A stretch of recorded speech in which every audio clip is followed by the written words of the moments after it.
Check, check. 1 2 1 2. Mic check. Mic check. 1 2 1 2. All right, Shalom Israel. We're gonna play a couple videos here. We do not own the rights to these videos. All right, it's for educational purposes only. It's a fair use on the YouTube. We do not own the rights to these videos. All right, we're gonna play a little educational videos right now before the class start. I'll go ahead, brother. A few years back, white Americans were asked whether or not we believed that racial discrimination was still a significant national problem for people of color, or whether it was just a problem, you know, like junk mail. Fair use. Fair use, fair use. Phone number, 2 in the morning, you can't get back to sleep. It's raining and you want to go outside for a jog, you know, a problem, but one you'll get over, you know.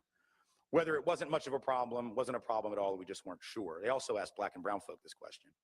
Folks of color, it won't surprise you, said, yes, it is a significant problem, actually, and not just because I read about it in the sociology textbook. I actually have lived it and would be more than happy to tell you what kind of problem it's been, but these were pollsters, man, they didn't care about that. They just wanted the yes or no, then they were on to the next house.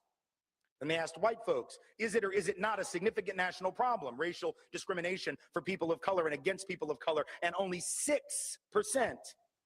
6 out of 100 said yes, that it was a significant national problem. Just to give you an idea of how bad that is, Fair use. I would have you compare it to a survey taken a few years earlier where approximately 12% of white Americans said we believe there was a fairly decent chance that Elvis Presley might still be alive.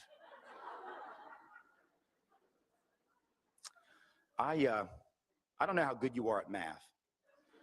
I'm not very good myself, but that's a ratio that I can calculate. What that means is that white Americans are twice as likely to believe that Elvis might still be alive than we are to believe what people of color tell us they experience on a fairly regular basis. That is denial so profound as to boggle the mind, but there it is. And the people who are saying it are not mean-spirited, they're not hard-hearted, they're not bad people. I firmly believe that most people are good people. I could be wrong about this, but I have 2 little girls, ages 6 and 4, and I choose as a parent to believe that most people are good. If you have evidence to the contrary, keep it to yourself. I do not want to know it or hear it this evening. What I do know is that those individuals who said that, as well-meaning as they may have been, that they really didn't see it as a significant problem, aren't new in their denial. See, it's one thing for young people to think that the problem is solved. I almost get that. I almost understand it, because if you're under the age of 25, maybe even under the age of 35, what you know, what we tend to know, younger people, about this history and about this legacy is what we see in that grainy black and white footage every MLK Day. Or maybe during Black History Month. If I were to ask you, do you believe that folks of color had equal opportunity and were treated equally in this country in 1963? Or whether or not black children were treated equally in schools and had equal educational opportunity in 1962, I know right now that no one in here would say, well, of course, you know, naturally they did. 1963, that was a damn good year to be black or brown in America. What are you talking about? Everyone, regardless of your position about 2007, would quickly acknowledge how bad it was back in the day, because it's no sweat off your back. Years later, it's white folks said when those very questions were put to them in 1963 and in 1962, at a time when the apartheid system in this country was very much in full effect. It was before the Civil Rights Act, before the Voting Rights Act, before the Fair Housing Act. In retrospect, we can all look back and say how profoundly unequal it was.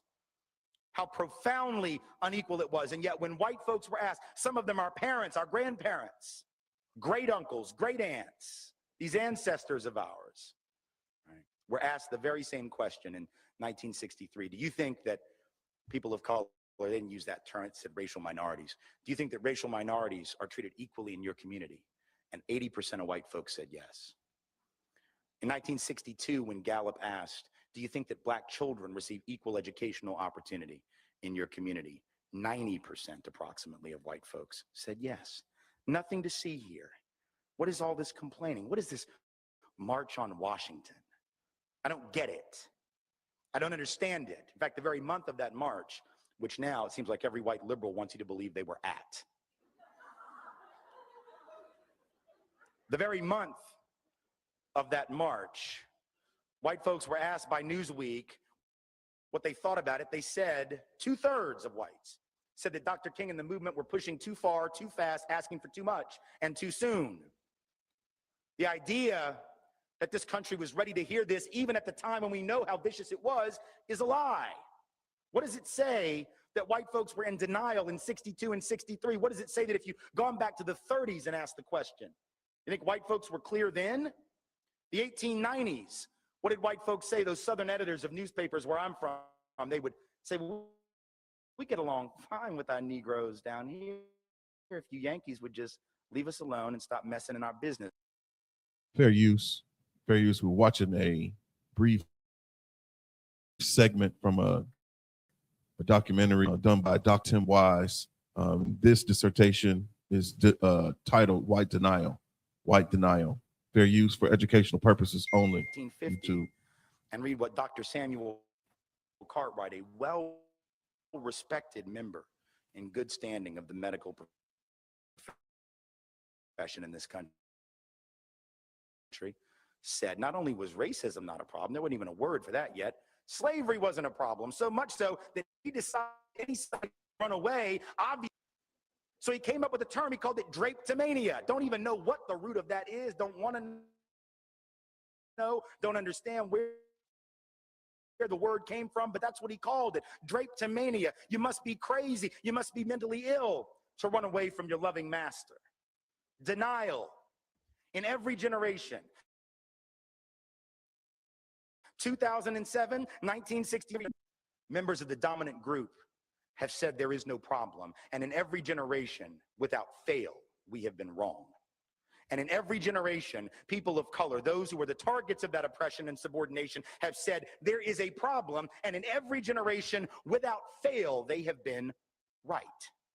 So the question for us today is, what are the odds, honestly, that people of color who have never gotten it wrong have suddenly lost their frickin' minds and have suddenly become unable to see truth and to separate it from fiction? And counter to that, what are the odds that white folks who have never gotten it right yet have suddenly become highly, highly perceptive? The odds are pretty long. And again, it's not because white folks are insensitive or hard-hearted, let alone stupid, but it is that those of us who are white have the luxury of not knowing black and brown truth. We don't know because we don't have to know. We are not tested on it. If I don't know what people of color experience, what happens to me in this country? Virtually nothing. But if people of color don't know my reality, if people of color don't know white reality better than white folks have to know it, if they cannot regurgitate it to us better than we would ever be able to regurgitate it to ourselves, hell break loose. So people are happy. History, white literature, white art, white theater, white poetry, white drama. I know we don't call it that. That's sort of the point. When your stuff is the stuff against which everybody else's stuff is compared and found lacking, you don't have to name it. It's just the norm. That's why, for those still confused, we don't have White History Month, because we have several. They go by the tricky names of May and June. Check, check, check. Check 1 2 1 2. Check, check. Put a 144 in the chat if you can hear us loud and clear online. Put a 144 in the chat. I think they might be able to go back to the comments. Oh yes, there's a quiet pile in the building. Okay.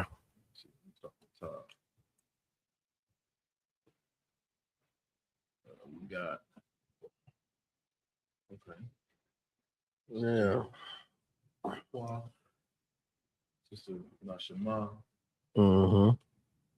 Sister Kalaya. No, she can hear loud and clear. All right, the water. All right, clap it up.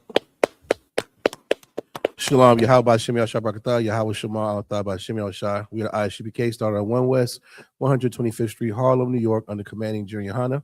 We are not affiliated with any other Israelite group, Christian church, black woke movement, none of that nonsense. We stand alone. And since 1969, we teach the truth about this Bible, that all so-called blacks, Latinos, Native American Indians are the real Jews. We are God's chosen people. And knowing that, we must keep the Most High God's laws, statutes, and commandments.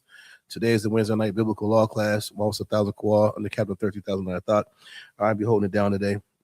If y'all got any questions about anything you've been reading, just type it in the chat. And Lord willing, we'll do our best to get the answer to you. All right, type any questions you have in the chat. We'll answer them. If you're reading the Bible, you should have questions. Also, too, big shout out to everybody who's logging in today for the class. Give yourselves a hand for being in here. And also, too, that's right. Big shout out to Houston, Texas for hosting, and Commander YAHANNA for hosting. Was it 57? Man, 57th annual Passover, man. Beautiful. Can't wait. It's going down to Houston, Texas. If everybody was around a few years back, it was in Houston. It was absolutely beautiful. We had a great time, man. It was dope. The boy, the first April 1st through the 5th is when the events start. All right. 4th being the Passover day itself. Try to make it down there, man, with your brothers and sisters and keep the Passover. If you're driving, be safe on those roads. Have a plan. If you're flying, also get those tickets early as you can. Pay your Passover fee of $200. All right, pay your Passover fee. That helps and goes a long way. When you get to the Passover, you'll see why paying your Passover fee is important. It's a lot of fun. Commander YAHANNA is so gracious. He's provided so much food and activities for us, man. And he always makes a way to make sure, we're doing what we're supposed to do and also having a great time while we're in these cities. So big shout out to everybody in Houston, Texas. I know a lot of work goes to the Passover. So if you're in surrounding zones or your sister or brother that have a few extra funds or just have manpower, give the brothers down there a call. Call Captain Yatas out, man, and see what he needs. And the brothers in Houston, call your camp leader and say, hey, how can I be of assistance? All right. What else we got going on? We got the monks marching. I hope somebody tell them to get a job, man. I hope some Negro just yells out to those monks and tell them get a job. That's the biggest ridiculous nonsense I've ever seen in my life. But a lot of stuff going on in the world, man. But this is good news for Israelites. These are the days that the priests and prophets, prophesied that would happen and would come. And it's a blessing to be alive during these times, man. To see these prophecies unfold in front of us. But that means we have to be people that are chosen by God already, but we have to be prepared, man. Our spirit, our soul, our conduct has to be one which is suitable to end up in the kingdom of heaven, man. You know what I mean? So we're going to go some biblical law precepts, some scriptures today.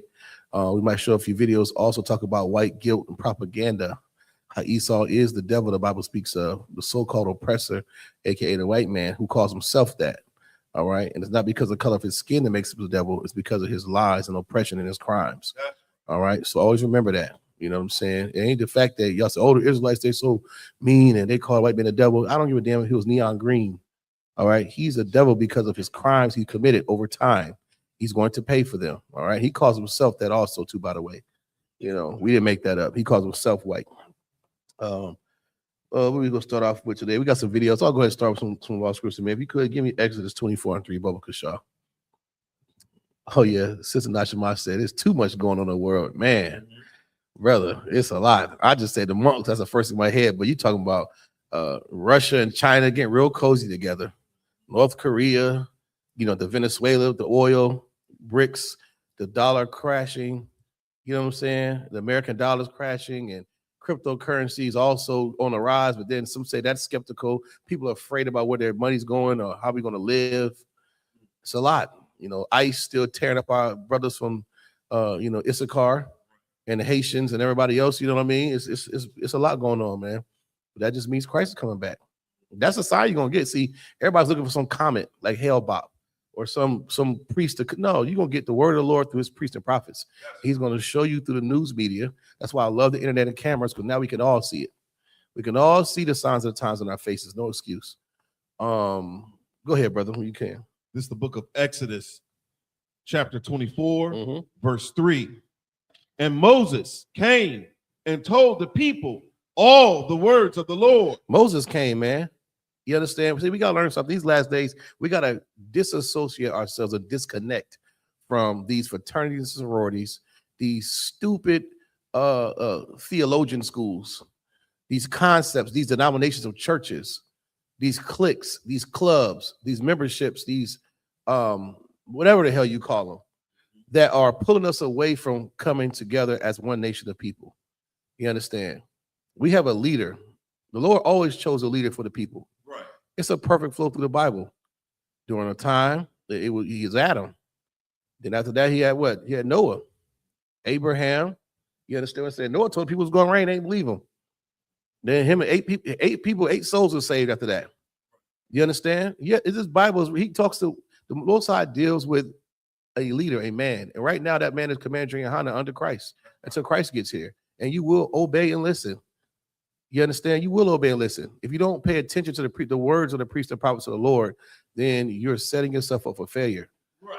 In this Bible my brother's reading, it talks about Moses, man. You understand? Moses commanded the people. Moses dealt with the Most High God.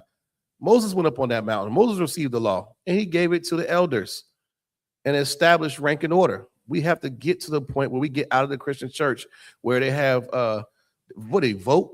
How they do? Vote in the Christian church? Your whole life is about voting and you know, setting up sinners over us. So now we got 10 different people we got to listen to. Who the hell's in charge? Who do we go blame for the Christian church?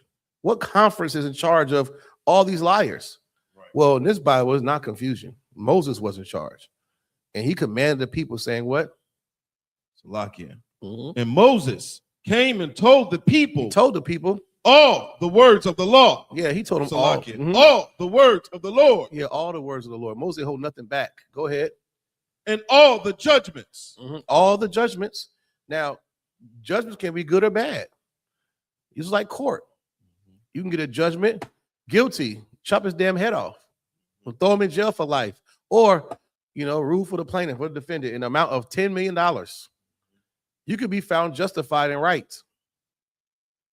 And in this case, you want to be on the right side of justice when it comes to the Lord. With all the punishments, all the what? Judgments. Go ahead. And all the people answered with one voice and said, all the people answered with, 10 different, the Treasury Department. No, one voice, man. All the people heard this and they answered in one voice. Go ahead.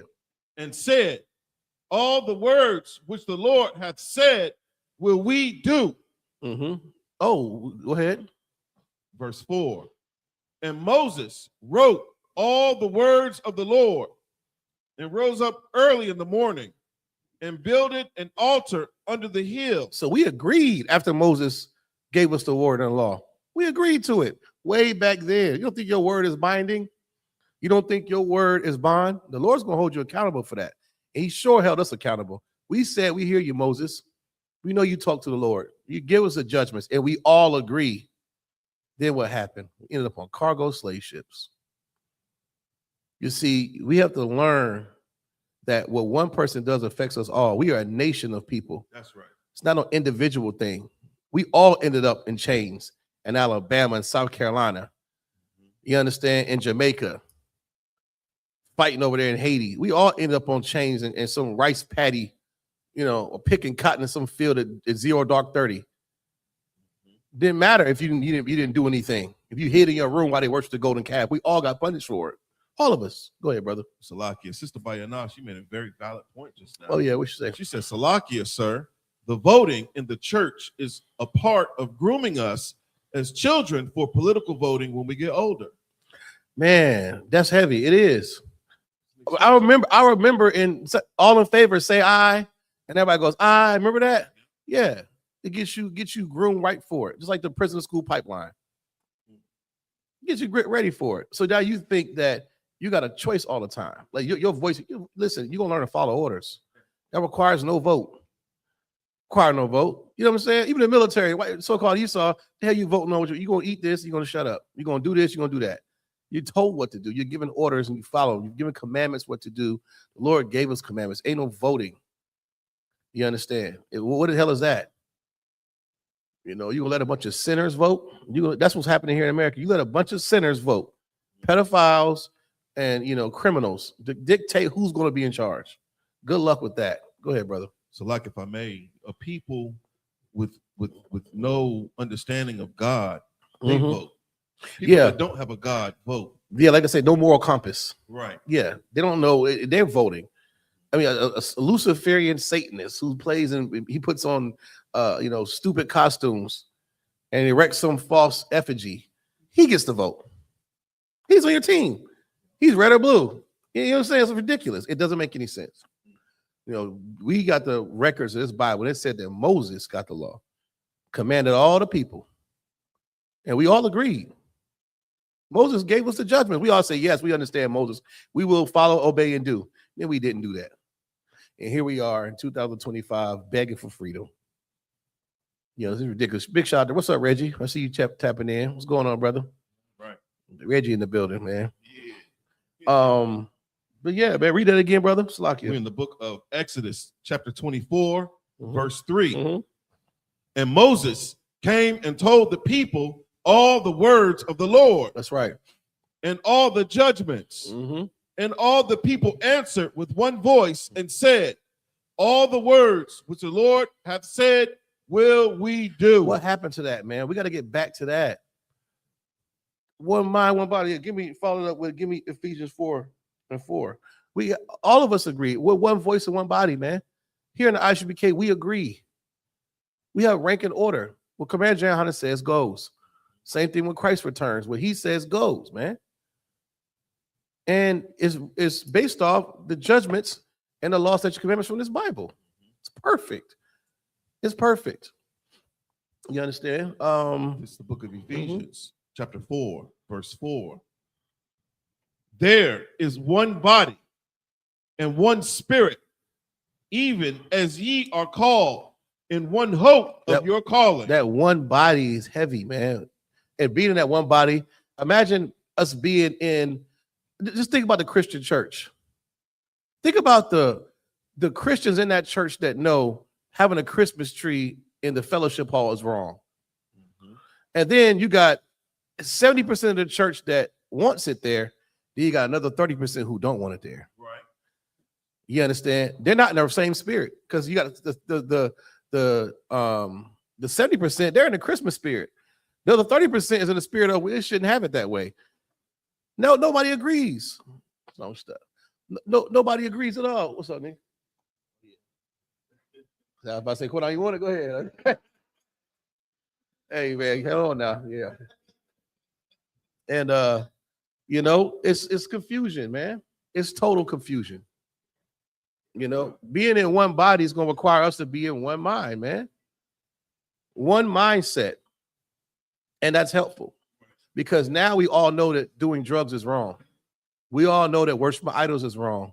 We're not torn in between zodiac signs. We're not torn in between voting. We're not torn in between pagan holidays. We all agree. We also have a common enemy that we agree on too. That's the heavy part. Being in one body is cool. But if you're in one body, you know, it still can be, derision can be sprung up for your minds not being the same. Right. See, get your mind right. That's important because if we in this body, and I believe the oppressor is the devil. Right. I believe the so-called white man who calls himself that is the devil the Bible speaks of. But you don't. How can we remain in this body? Something's going to happen. Derision is going to be caused. It's going to be divisions. It's going to be fights, turmoil, because we don't agree. So being in one body, also read that again. In the book of Ephesians, chapter 4, verse 4. There is one body and one spirit. One spirit too, man. We don't have separate spirits in here. Nobody in U.P.K had the Christmas spirit. Nobody in I.S.U.P.K had the New Year's spirit. Nobody in I.S.U.P.K had the Thanksgiving spirit. We don't give a damn about that. We're in the same spirit up in here. Even our sisters to our children, man. That's how you have the kingdom of heaven. And until that happens, you Christian churches are falling because y'all not in, y'all claim to be in the same spirit, but you're really not. Right. You're not. But you all are sinners, though. You're sinners. Understand that. And here in the I.S.U.P.K, you know, we in this one mind and one body. Go ahead. There is one body and one spirit, even as ye are called in one hope of your calling. That's right. You know what I'm saying? And to this day, one hope of our calling, man. We hope that the kingdom of heaven, we know that the kingdom of heaven is coming. Salvation from the Lord is at hand. And there's nothing that no one could do. There's nothing you can do to stop it. But you can serve the Lord so you can be a part of it. That's right. You understand? Like our hope is that all blacks and Latinos be saved. That's our hope. We understand the Lord is merciful. And I hope he makes that happen. All some Christian church and fake Israelites, 2/3 this, 2/3 that, all is nonsense. Nah, man. Our prayers are all Israel to save, but we all have to be in the same mind and same body, man. The same spirit. That's a must. Nothing works outside of that. You've known too from the clubs you've been in since high school, middle school, in the army, your job. You try to have a group that stands on principles and mission statements, but y'all don't have the same mind. Everybody has different goals and missions and whatever else. It never works. All right. I keep reading. Okay, go ahead. Verse 5. One Lord. Yeah, we have to have one Lord, man. Go ahead. One faith. One faith. One baptism. And one baptism, man. That's necessary. Go ahead. One God and Father of all, who is above all and through all and in you all. That's the Most High, man. That's a fact. And that's what when you see us on the street corners, in these classrooms, these clothing drives, these Passover, these holidays, you see that, man. We're all in the same spirit. We look warlike and intimidating, man. We had a police officer tell us that we look very intimidating and masculine. You would never hear that about some Christian church at all. You know what I'm saying? We're very high professional. We're very kind to one another. We're in the same spirit, the same faith. Why? Because we're doing the work. Who else is crazy enough to get on the street corner and risk their life for their job to call the oppressor the devil? That's some faith for you right there. I'm doing the work. I believe that Christ is going to return. He's black, and the kingdom of heaven will be here in America, or here on earth. I believe that. I believe that land Israel over there is our homeland. I believe that'll be our holy city. We'll get back to that. Go ahead. Ephesians 4 and 4. Read it again. The book of Ephesians chapter 4, verse 4. Okay. This is the book of Ephesians chapter 4, verse 4. There is one body and one spirit, even as ye are called in one hope of your calling. Verse 5. One Lord, one faith, one baptism. Verse 6. One God and Father of all, who is above all and through all and in you all. And in you all. I know that's right. Most High Christ. And that's the Most High. The Spirit of the Lord permeates through all of us, man. You know what I mean? We learned that through Christ. He was an example.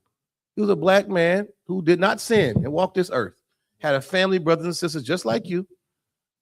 You know what I mean? And we could do the same. Live just how he lived. You understand? Go ahead. So, like, if I may, and that's a clean cut against, Christians that believe that Jesus is God, because it differentiates between them being two separate entities, even though they're one. Christ, is a representation of the Most High before man, right? That's right. But he's not God. He said, "There's none good but the Father which is in heaven," in the book of Matthew. So that's heavy. And I think about that scene from Good Times where Florida Evans got upset with JJ for painting a picture of YAHANNA being black. Oh man, I remember that. Yeah, that was a good episode. Yeah, I remember that. Yeah, you can't believe in white Jesus and us be of one mind and one body. That's right. You believe in something totally separate than what this book denotes. Right. Salaki. Yeah, the mama was dead stuck on it. Just like like everybody's mama who goes against you. She didn't want to let that go at all. Not my Jesus. Holding on to that white man. You know what I'm saying? Let me see. All right, we got what script we on now? We got comments. I believe Christ is coming very soon. We can see the sign. That's right, sis. You damn right. Give her a hand. And I know she believes because she's in this class. She's in class trying to learn, putting off all those old ways, man. Okay, who's that? Rapua? I read it. Rahaban. Okay. She asked Salakia Adawan, if I may, how does one deal with social anxiety? Oh man, that's a good one. I'll tell you how not to deal with it. First, social anxiety is something that we tend to self-diagnose ourselves with. All right. A lot of brothers and sisters say they have social anxiety and they go smoke weed and get high, and it makes it worse. We could, I would say this: there are many ways you can fight social anxiety. They got breathing exercises. They also have medication. All right. First of all, go seek a doctor. Let's get that. Give me Ecclesiasticus. Yeah, Ecclesiasticus at 12, I think, or something like that. In the 30th chapter, you seek a physician. All right. First of all, so let's get the proper diagnosis. If you go ahead, Mark. Go ahead, brother. Come on, it's the book of Ecclesiasticus, chapter 38, verse 1. Honor a physician with the honor due unto him. That's right. For the uses which ye may have of him. For the what? For the uses which ye may have of him. All kind of uses for a physician that we have, man. Give honor unto him. Go ahead. which ye may have of him, for the Lord have created him. Pastor Willie created him. For the Lord have created The him. Lord created these physicians. I ain't talking about Dr. Sabi, who died of pneumonia, the alkaline fortress himself. I'm talking about physicians who are educated. Some have a natural ability to heal. A lot of our sisters and brothers had, Native American Indians had it. Your grandma had some more remedies. Go dig that plant up in the backyard and rub some on your leg. Go crack that aloe vera plant and do this, that, and the third. But you also have brothers sisters who are highly educated, went to school, learned the alchemy and the sciences and psychological and physiological things to deal with social anxiety, all type of mental disabilities and all kind of stuff. Just get professional opinion, get professional help first. All right, let's do that first. I'm not saying this sister who asked, this is just general advice, okay? Always, never self-diagnose, always get the diagnosis from a professional. All right, that way you're on a path of correcting your ailment. Now, if a doctor says you have social anxiety, they might give you medication. Take the damn medication. All right, take the medication.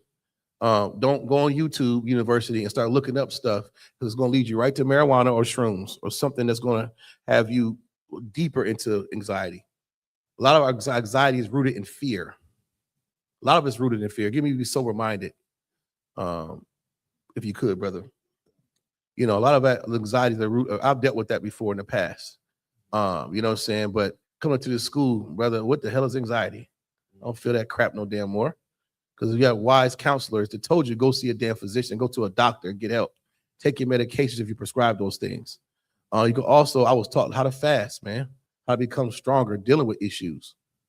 So there's many ways we can deal with social anxiety. I'm glad you use that word deal with, because you can overcome social anxiety. You can. And medication is a big part of that. Go ahead, brother. Yeah. Okay. Come on. This is the book of 1 Peter, chapter 1, verse 13. That's the one you got to read. I want to read more about social anxiety. Go ahead, put out first. Okay, come. Wherefore, gird up the loins of your mind. Gird up the what? The loins of your mind. Protect your mind. All battles are won and fought in your brain. You understand? That's what we use at UPK. Get your mind right. Protect it. Gird up the loins, man. Like an old war term. Protect yourself, man. All this valuable area, your mind is valuable. Right. Gird it up. Watch what you put into your brain. The music you listen to, the videos, the information. Protect it. Gird them up. Become strong. Go ahead. Be sober. Think clearly is to be sober-minded. You might ask, well, if I got anxiety, how can I think clearly? You can. And being sober also can translate to what? Not doing drugs, not being overly drunk, not being overly angry. You ever heard someone say he was drunk off wrath? Yes, you could be drunk off wrath. I heard that in court all the time. Why'd you stab this nigga 85 times in the head? Oh, I blacked out. He was drunk off wrath, Your Honor. You're not sober-minded when you get completely angry like that. You know, you're not sober-minded when you don't think, you're not thinking clearly. You have to think clearly as an Israelite. You understand? That's what we do. I ain't talking about these other nations. I'm talking about our people. Being sober-minded is to think clearly, all right? Control your thoughts. That's where all battles is won and fought. Anxiety starts in your brain. These SSRIs they're going to give you, they're going to go to your brain. The chemical imbalances. It's all about the head. You know what I'm saying? This big water head we got here has a brain inside of it. You know what I mean? And we walking around, our legs and our arms and shoulders is everything to carry this damn brain of ours. So walking around, we have to protect it, man, spiritually and physically. Go ahead. And hope to the end for the grace that is to be brought unto you at the revelation of YAHANNA. Right. You know, talking about the end times, you know, but you know, we have to trust in the Lord also, but protect your mind, man. Think clearly. Don't make irrational decisions. Get counsel. Don't smoke weed. Don't microdose either. You know, well, I'm not going to smoke heavy. Don't self-diagnose. Don't listen to that. What's that nigga with the dreads online? He took Dr. Sabi. Yeah. Don't listen to YAHANNA. You know, don't listen to cats like that. Yeah, it sounds good. Don't listen to Dr. Phil Valentine and all that. Don't do that. Go, call your physician and say, hey, I have insurance, or I got Medicaid, whatever I have, I need to see a therapist, a behavioral scientist, or whatever the case may be, and then they'll give you the proper medication to handle your ailment. Why? Because the Lord has given us physicians for that cause, for the use of them. You understand? So that's, in a nutshell, that's just general, not specific. If you have any more specific questions about social anxiety, all right, you can contact your camp leader to get counsel. But I also will say there's plenty of self-help tools that don't require medication: breathing, controlling your environment, exercise. A lot of times you have to go see a physician because that physician is going to tell you you are vitamin D deficient. And that's a lot of causes of a lot of schizophrenia, a lot of psychiatric ailments come from you not having enough vitamin D. And you need sunlight. You got to get your ass outside. Sunlight activates the vitamin D. A lot of us sit in the house all day scrolling, get these dopamine releases, just scrolling. And you're never outside none, unless you're going to the mailbox, going to get some cookout or Bojangles, and get your ass right back in the car. You're not getting enough sunlight. Go outside and talk to God. Go on a walk. Meditate with the Lord. Clear your mind. Try that. That works too. But get your mind. Be sober-minded. All right, and also seek a physician. If that answers your question, sis, if not, we can go deeper into it. We get to the demon of depression and anxiety. It's also a demon, and that demon wants to kill you. He'll take you up and through there, because anxiety will turn to depression, and then now you're finding yourself doing drugs, isolation, and at the end of the day, that demon wants to kill you. Before it gets to that, let's take care of this social anxiety, all right? And here, you're going to be around Israelites. The Passover was a place where it's very social. You better take care of that before you come to the Passover. What else we got? The water. I in the bar, sis. No sweat. I've been through that before. I know it. Trust me. Maya, shalom, sister Maya. What's going on? What was we at, Monkey? What was we getting on, brother? Being one body. Being in one body, keeping the law, statutes, commandments, and why it's important to be in one body, one spirit, one mind. And there's no divisions amongst us. We all agree. Okay. And that's very we're going to have that for the kingdom of heaven. All right. Let's get more into this. We talked about earlier about Esau, man. Actually, you know what? Give me if you could, I got some videos queued up, I think. Makian, 1 second. Let me see here. Let's start off with go ahead, Juanita. Oh, that's Shalom. She waiting in the corner. I ain't tell me Juanita's over there. What's up, Juanita? What's up, girl? Just say Slakia, sir. I can't say it. They say Slakia. Get the microphone. Get sister the mic, man. She over there. Let sister get the mic. Let the whole world hear you. Juanita over there being all quiet. Go ahead, sis. My question is, Mm-hmm. the woman that had the issue of blood, Mm-hmm. I believe it was for several years. Yeah. When she touched Christ, did that make him unclean? That made Christ unclean? Yes. That's a good question. She touched the garment. I don't think she touched him physically. I heard my husband say that, and I was wondering, is that like a technicality? Okay, I'll tell you this. If you pick up laws is this. If let's say an unclean thing, let's say a raccoon, right? A dead raccoon is right in front of your house, or a dog or something. I don't know. And it's been stinking. And we're not uncivilized beings here. We got to get that off the damn street. It's in front of my house. It smells. And I'm like, damn, this is unclean. And I go out there and touch it with my bare hands. Does that make me unclean or clean? Unclean. What if I put gloves on? I'll raise you one. What if the brothers who work at these pig factories, and his job is to touch, a piece of what? I don't know. I'm not working pig factory. A ham hock. He takes it with these gloves on, these big ass rubber gloves. He puts a ham hock in the box and it goes down the assembly line. Is he unclean? I don't know. Okay. Same thing with a sister or her cycle. If she sits, the Bible says whatever the issue touches, right? Where she sits on is unclean. Well, she has 4 blankets on or 3, she got a sanitary napkins, 3 or 4 blankets and sheets, and she sits on the couch. That means the whole couch for the whole week is can anybody sit on the couch? No. Okay. So touching the hem of his garment doesn't make him unclean. You know what I'm saying? I ain't saying now she'd have jumped on him and rubbed blood all over, of course. But I mean, I don't think that unless somebody get me right on this, I was never taught that he was unclean because of that. But if that's not good enough for you, I just ask Captain I thought. A greater man than myself, you know, and I wasn't taught that Christ was unclean, but we can ask Captain I thought and we'll get the answer for you. You had something else on that too. What'd you say? Well, your example was if she had multiple things around her and she sat on the couch.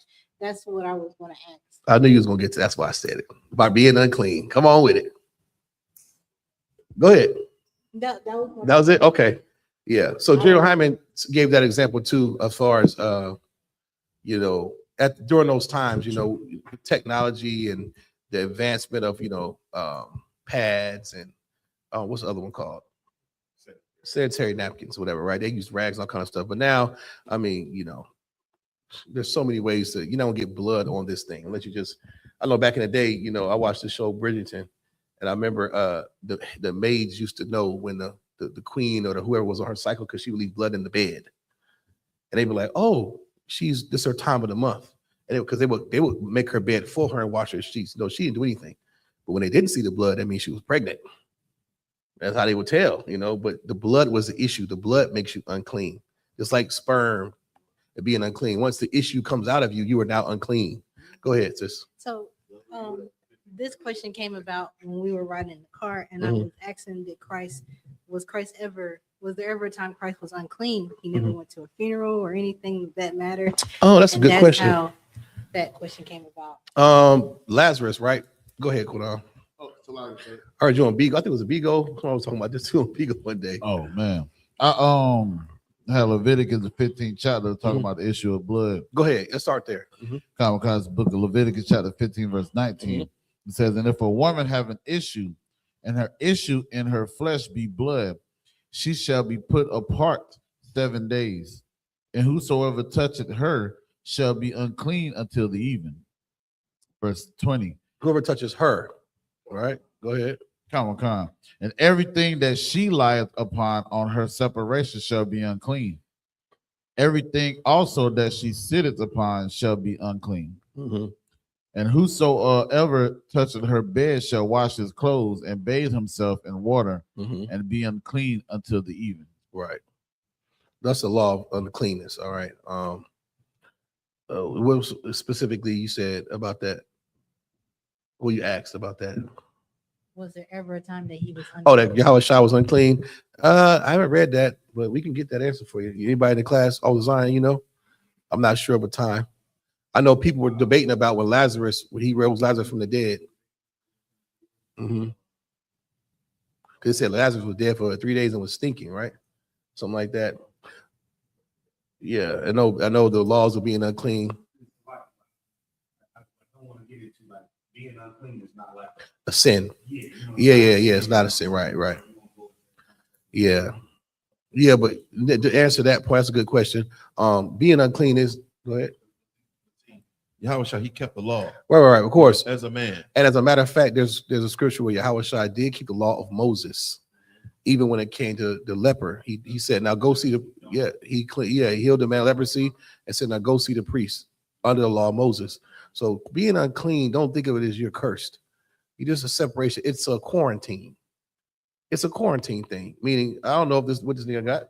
Yeah, universal precaution. That's why we dap. You know, like before the white man told us to start dapping during COVID, we was already dapping. This is what we do. We're very clean people. And that's why, you know, it talks about specific things like issue of blood, a woman's cycle, or, you know, a man ejaculating and making him unclean, all that kind of stuff.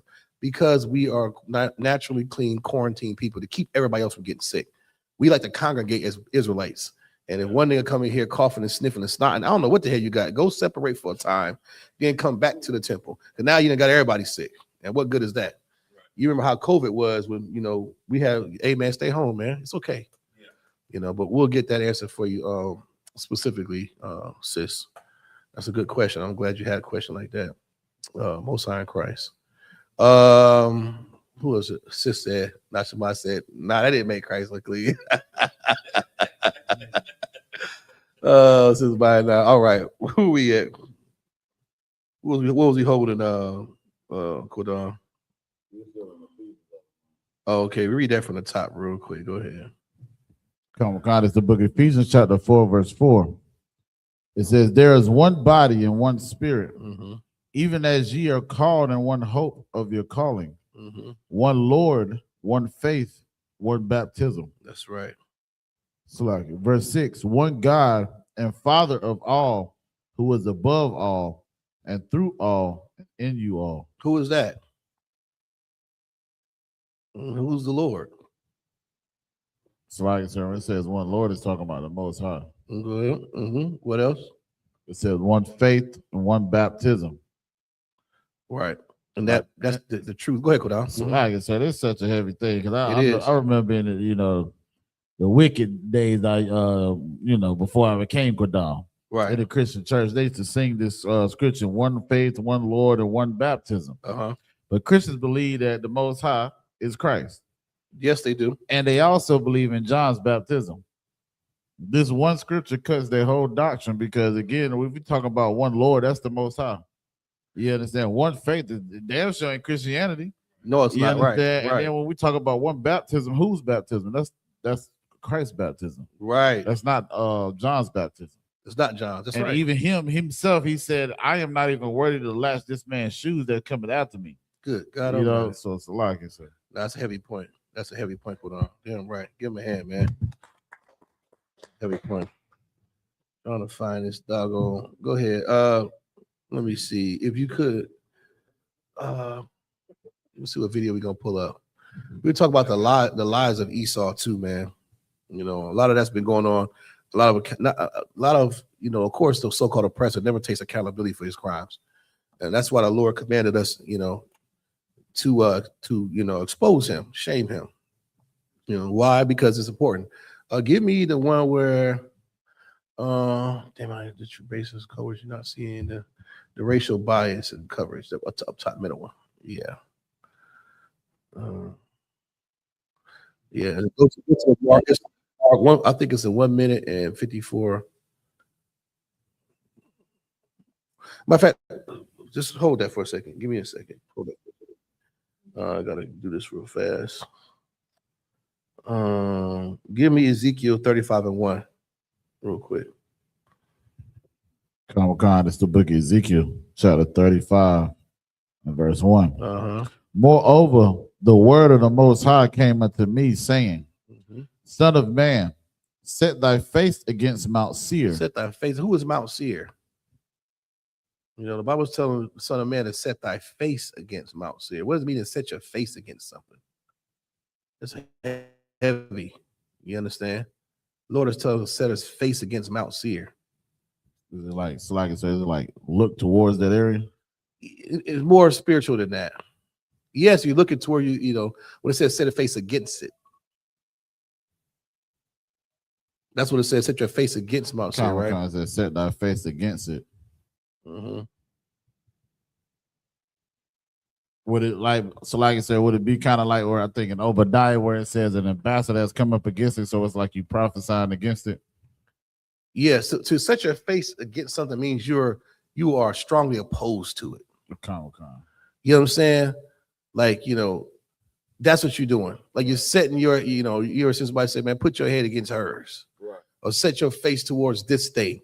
Not just started looking at it, but against it. If it said toward it, that's more directional. Yeah, against something is you're really to be firmly opposed to it. You show a strong disapproval for this thing, and that thing is Mount Seir. We have a strong disapproval. Go ahead, sir. Yeah, you know what I'm saying. That those are not so much directional, but it's more spiritual. We oppose this thing. And set your face against drug abuse. Set your face against the Christian church. That's what we do. We despise it. We oppose to their doctrines and their mission statements and their theology, and we disapprove it. You know what I mean? We're opposed to it. Go ahead, Ayathar. So like I was about to say, it's kind of like how we do today, like the priests and prophets today, our face is against America. Yes. We prophesy against it. We judge it.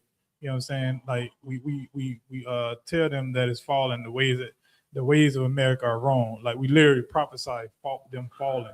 telling Yes. them what they're doing is wrong. So, And that's heavy. Exactly. That makes perfect. A good example against America. We set our face against America all the time. You know, my children don't stand up for national anthem. Since my son, since first grade, kindergarten, stand for the damn national anthem. You know how many notices I got? Teachers saying, "Oh, we recognize that Mr. Marcellus doesn't do this," and yeah, for what? I don't agree to that. You know, it stands for what? Oh, yeah, set your face against something. Go ahead, read that from the top. So like I said, to answer the question you were saying, well, Mount Seir was a representative of Edom, wasn't it? That's right. The whole damn mountain, the whole nation of people that went up there, set your face against it. Right. You understand? That's what he's telling them, Ezekiel, the prophet. That's something heavy. The Lord tell you to do that. Imagine that. And here we are in 2025, read out the record book to do the same thing. Set your face against it, man. Disapprove of it. Right. Strongly disapprove of it. Go ahead. And prophesy against it. Oh, yeah, firmly. You're going to prophesy against it. He thinks he's going to outer space. He thinks he's going to waste stations. He's built what? Bunkers to survive the blast. He spent millions of dollars on bunkers. You should see these bunkers, bunker, y'all. I'm talking about they have 6 years worth of food down there. Olympic-sized swimming pools, chlorine, built-in gyms. I mean, everything. It's amazing. And you can buy your way a plot for you and your family in these underground bunkers. Prophesy against that. That ain't happening. Are you crazy? You're going to pay. Go ahead, brother. No, our professor's an idiot because he My fault. believes he's created, technology. Yeah. We got a bomb called a bunker buster. We got bunker busters. Yeah. Lucky. Yeah, they got bunker busters. Of course. That's why it's called that. Because you think you're going to, survive this blast. But set your face against Mount Seir. Prophesy against it. Meaning you're going to call. Go ahead, read on. We're going to get deeper in that. Con, verse 3. And say unto it, thus said the Most High Power, Mhm. Behold, O Mount Seir, I am against thee, and I will stretch out mine hand against thee. We're telling people at camp, the so-called oppressor, the devil, he's going to be in chains. Right. The Lord is against you. You understand? Don't misconstrue. The Bible is spiritual. All right. There's some things that are very laid flat. Like what we read, we said, set your face against. You know what I mean? I'm not saying say turn away from them. No, we see what they're doing. We're against what they're doing. We strongly disapprove of all their ways, their Christianity, their philosophies, their governments, their voting system, everything they've done. And we're going to prophesy against it. And we do that at camp. We do that in class all the time. Strongly disapprove. We are firmly against Mount Seir and his people. Go ahead. Just like you say, Mount Zion, that represents who? The Lord's people. Well, Mount Seir represents the white man. So when you see that, just know that. If you see Zion, that's the Lord's people. The Mount Zion, he's talking about the congregation of Israel. You see Mount Seir, that's the white man, his people. All the tribes, from the small hat to the whatever, to the inbreds in West Virginia. Go ahead. Con, and I will make thee most desolate. He's going to make them most desolate. Meaning, you're going to see some desolate people, some nations, but he's going to be most desolate. Right. Most desolate. That's something. He deserves to be most desolate. Who else on the face of the earth deserves to be most desolate but him? Go ahead. Con, verse You think 4. about that when you marry. I'm sorry, it's like I mean, do that to you, brother. You think about that before you marry your child off to one of them white girls, one of them white boys. You accept interracial marriage in your house, and the Lord has prophesied that he's going to be most desolate. You crazy? Go ahead. Con, verse 4. I will lay thy cities waste, and thou shalt be desolate, and thou shalt know that I am the Most High. He's going to lay his cities waste. He's saying that he's prophesying against Esau, Mount Seir. So no matter what you see on the news, what Elon Musk is proposing, talking about something, we need to go to Netherlands and Sweden and what's the other whitey white country that everybody's running over to survive the economic crash in America? Switzerland. Cities will be destroyed. It don't matter where you go. There's also a scripture in the Bible that says we're going to hunt them out the clefts of the rocks. Where the hell can you go? You're not, this is not, don't let that movie The Fugitive hype you up, white man. Harrison Ford got caught at the end. He did. He was running.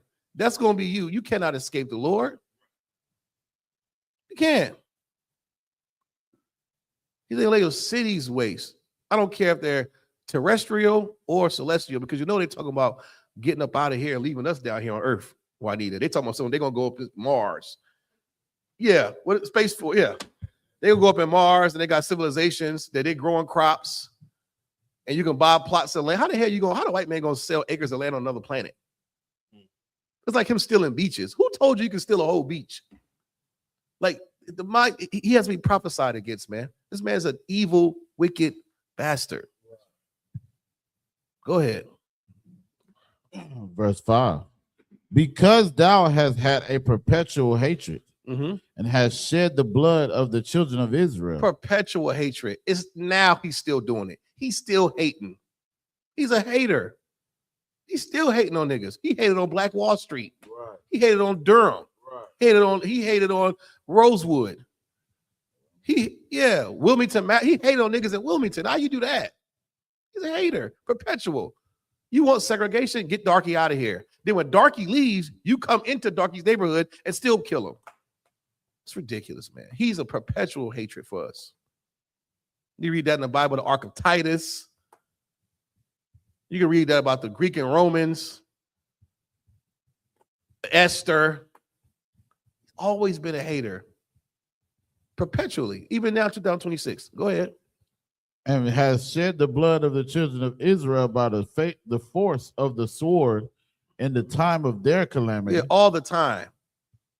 By the force of the sword. Now it's gun violence. Using guns to do it. You know, in the time of our calamities, when we're at our weakest, here he come. Here he come. How the hell you Latinos came? You got ICE all up and through the neighborhoods, shooting and killing. I saw ICE agents spray a damn tear gas at a baby. Who does? Yeah, They killed a woman recently, right? Being in Minnesota today. Come on, man.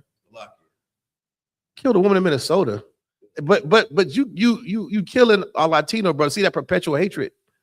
Not doing that to them Punjabis over there who turned Minnesota into Bollywood, stealing billions of dollars, fake daycares. They get to live though.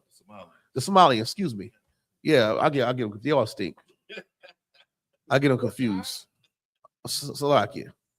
Yeah, the Somalians, the big waterhead ones. Yeah, Captain Phillips. You know, yeah, they over there doing daycare fraud. You get mad at a black woman for taking a few extra dollars for your taxes. Go ahead, Juanita.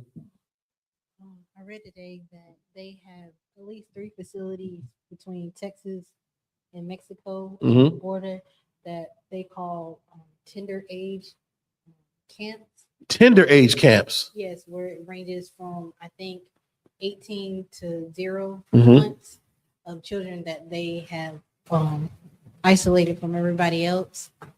I think they're deported, and then some that have came over. And they're keeping the children there. The ones that were in cages, they added them to there, and now they're calling them. Well, the word that they're calling them is tender age camps. That sounds so. The ICE is doing this, and these are Latino kids. Yes. That tender age sounds. It was rooted in pedophilia. It feels like something nasty is going on. You know what I'm saying? Whenever you see them putting ages on stuff, it's to get away with their sexual, nastiness. Like the AI, when you see the babies on the AI, that's because they want to start doing something freaky. And they better put a close eye on that. Because I guarantee you, the stories that we're going to hear about how many children, Latino kids, were molested by these ICE agents is going to be astronomical.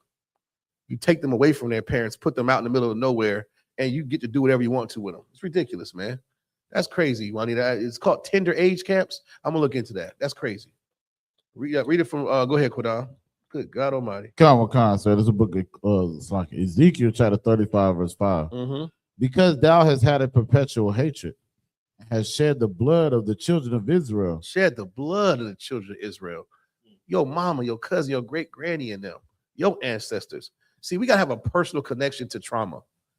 You hear these records, you think, well, it wasn't me, nigga. It was you. It was your people. Look at those old. If you're so fortunate enough to have seen your grandmama's photo album, look deep into that album and see all the niggas that look like you, and your kids. Like, look at LJ right here. They look just like LJ. Look at this girl right there.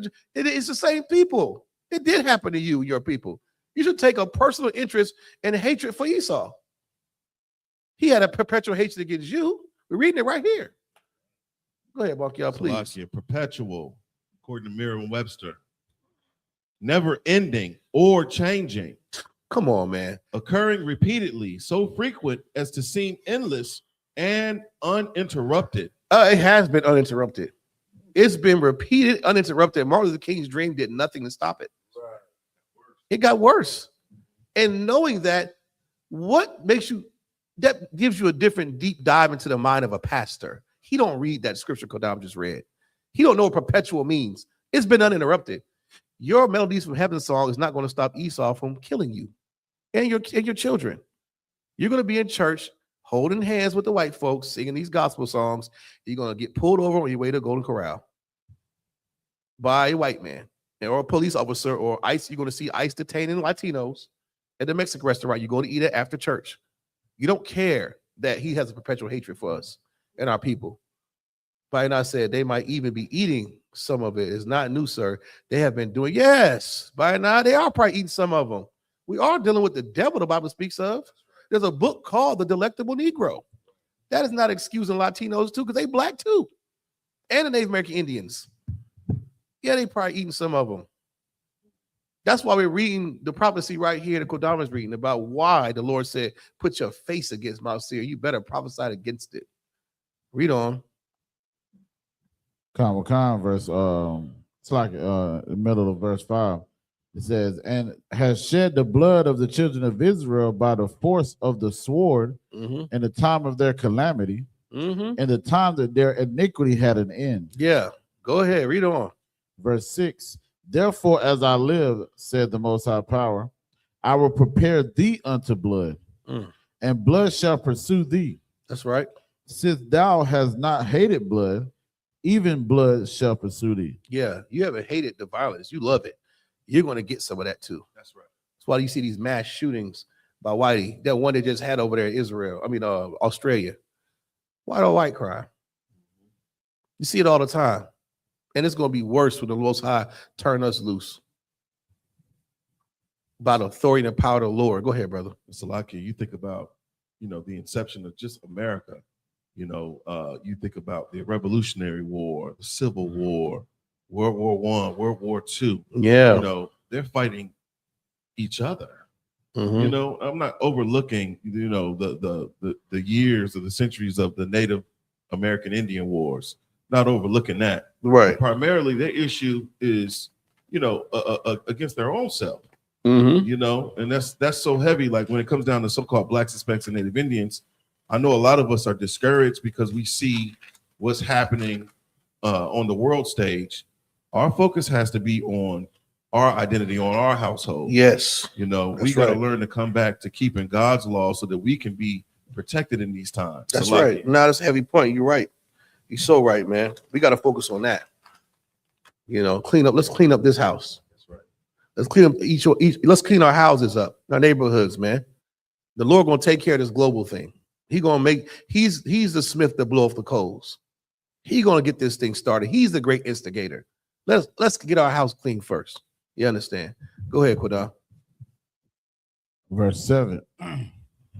Thus will I make Mount Seir most desolate, and cut off from him that passeth out, and him that returneth.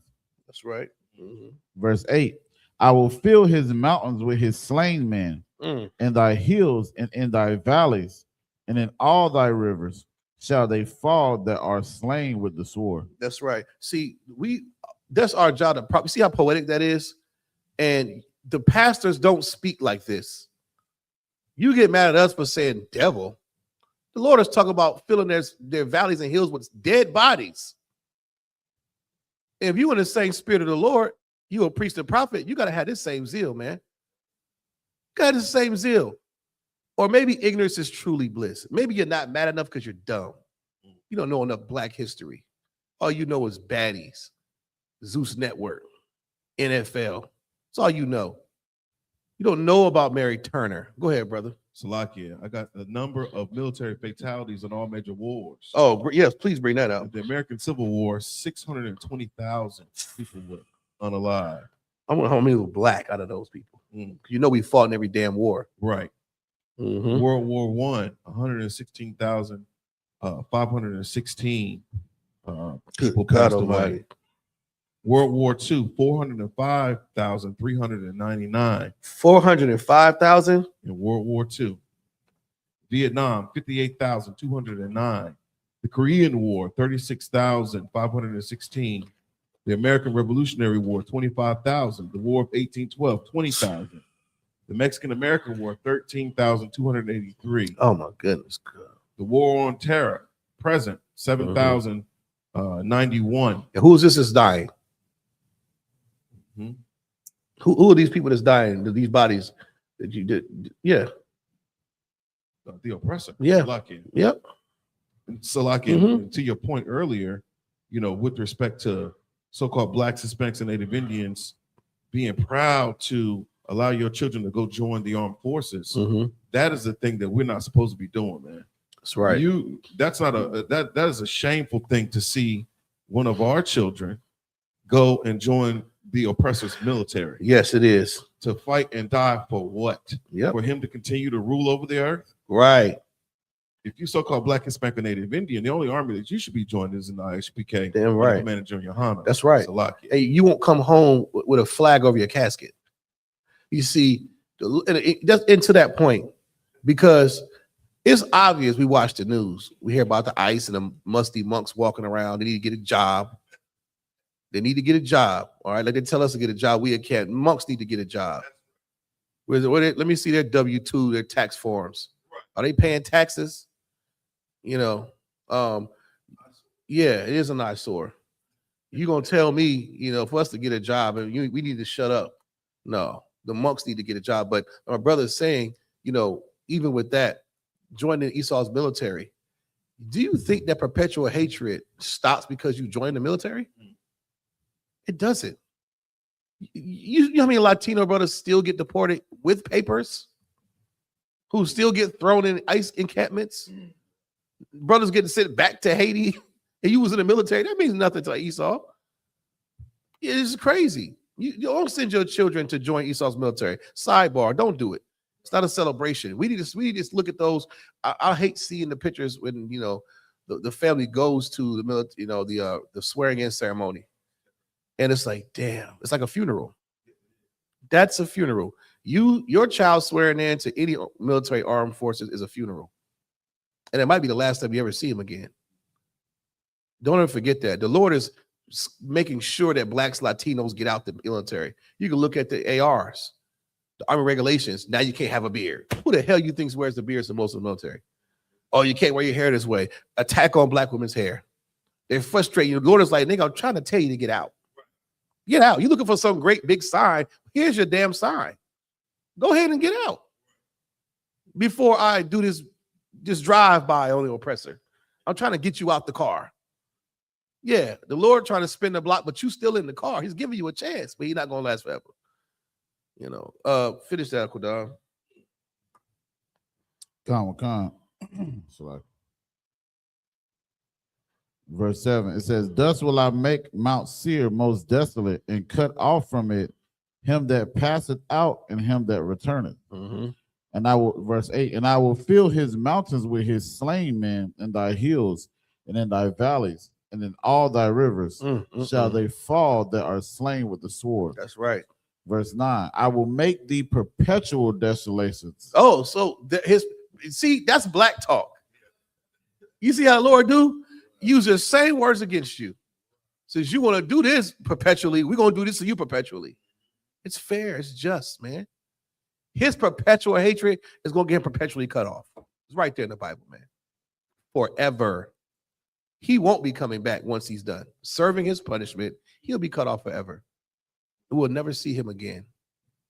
And that's justice. I can't wait for that day. If you know how evil the oppressor is, you're not mad enough for me, Blacks and Latinos. None of outrage. The brothers and sisters of I.S.U.P.K, we are outraged about the crimes that's been committed against our ancestors. And the brothers and sisters are alive to this day. We are upset about what happens on the news to our brothers and sisters. Christians, people in the world, they don't give a damn. And the less they know, the more they don't care. They don't care. They walk around happy all holiday season. All they care about is Big Mama and their grandmama. That's all they care about. How much pork they can shove down their throat. Don't give a damn about what happened to your ancestors. what's happening currently to your brothers and sisters, man. The Esau, Mount Seir will be perpetually cut off for his perpetual hatred and crimes and bloodshed against us. Go ahead. Verse 9. And thy city shall not return, and ye shall know that I am the Most High. That's right. And the cities will not return. Those cities are not going to return. Done forever. Go ahead. Verse 10. Because thou hast said, these two nations and these two countries shall be mine. Drop down. Yeah, go ahead and say that again. It says, because thou hast said, these two nations and these two countries shall be mine, and we will possess it, whereas the Most High was there. Drop down to verse, the last verse. Give me 14. Verse 14. Thus said the 13. Slakia. Verse 13. Thus with your mouth ye have boasted against me, and have multiplied your words against me. We see that all the time. He thinks he's God. He has stuck a damn flag in the moon. He done painted the faces of the prophets. He done claimed to be the real Jew. That Talmud is disgusting. Have you seen excerpts from it? I mean, the boasting of them just taking, you know, they want to be God, claiming to sit in the place of the Most High. They gotta pay. They gotta pay. Read on. I have heard them. He heard it. He heard you. Read on. Verse 14. Thus said the Most High Power, when the whole earth rejoiceth, I will make thee desolate. That's right. He'll make you desolate. Desolate. Have you seen desolation? You ever seen what something looks like after a blast? That's gonna be Esau. Go ahead, please. Like back to what you were saying about the Talmud. Some of the most common things that we learn now because of the internet. They say that Jesus was a fraud. He was an adulterer, and he's a magician. He's boiling in a vat of feces. Yes. They said that. Goyim or non-Jews are created only to serve Jews. Yep. Only the Jews are human beings. The rest of humanity are just cattle, equivalent to animals. And you wonder where they got that from. The 3/5 of man and shadow and all that craziness. And why those small hats turn their nose up at us. That's for those excerpts from the Talmud. And, you know, that's so true. That's disgusting, man. Have boasted great things against the Most High in Christ. Right. And they're going to pay for it. Every word uttered, they're going to pay for it. Man, that's a lot of crime they got to pay for, man. I mean, good gracious. I mean, you got in trouble for doing something in school when your father or mother punished you for a little something you did. They did a lot of something bad for centuries. That judgment is going to be something like we've never seen before. It's going to be justified and worth it. Go ahead, Quidam. Verse 15. As thou didst rejoice at the inheritance, as thou didst rejoice at the inheritance of the house of Israel, because it was desolate, so will I do unto thee. Thou shalt be desolate, O Mount Seir, and all Idumea, even all of it, and they shall know that I am the Most High. All of them. All of them. That's right, sis. Nashama said the Talmud is an evil book, an abomination. Damn right it is. And that's why he's been prophesied right here to put our face against them. You understand? Always keep that in mind, man. You know, they have to be brought. That shape. Give me Obadiah 1. Good God Almighty. You know, it goes along with this because it's got to come a time where we do what God said to do. When we go to camp, we prophesying against Mount Seir all the time. And they walk by like they're confused, like, you know, like, what are you talking about? You hear these crimes. We got lynching photos. We got pictures of the crimes in the campsites. Of course we're going to prophesy against you. Go ahead. Salakia, with respect to identity and the social construct of the naming of the nations. See, the Bible denotes specifically who each nation of people actually are, what their biblical names are. This is what the names that God gave them. And you mentioned Idumea in verse 15, and this is according to the Zondervan Bible dictionary. Idumea, to Edom, Greek and Roman name for Edom. And then when you talk about who Edom is, being Esau, Right. the progenitor of the white race, so-called white race. Salakia. Mhm. Yeah, and so that's so heavy. Like when it comes down to you're not an African American, Right. you're not a Puerto Rican, you're not a Dominican or a Haitian. You got to know what your identity is according to God. That's right. And there's only one place that's teaching that, and that's here in the I.S.U.P.K. Yeah, right. Young. Man, give him a hand. He's so right, man. That's why I learned it. I didn't learn that from. Go ahead, sir, please. I ain't learned that from school. I learned it right here. And Most High Christ, and that's what you saying is like why it's so foreign to us. Yeah. Like, you got to remember, like everything that we see in the earth, like if you see it on the news, if it's in front of you, it's for a reason. Right. You understand? The oppressor is trying to, just like we're fortunate enough that the Most High had mercy on us for us to be in here.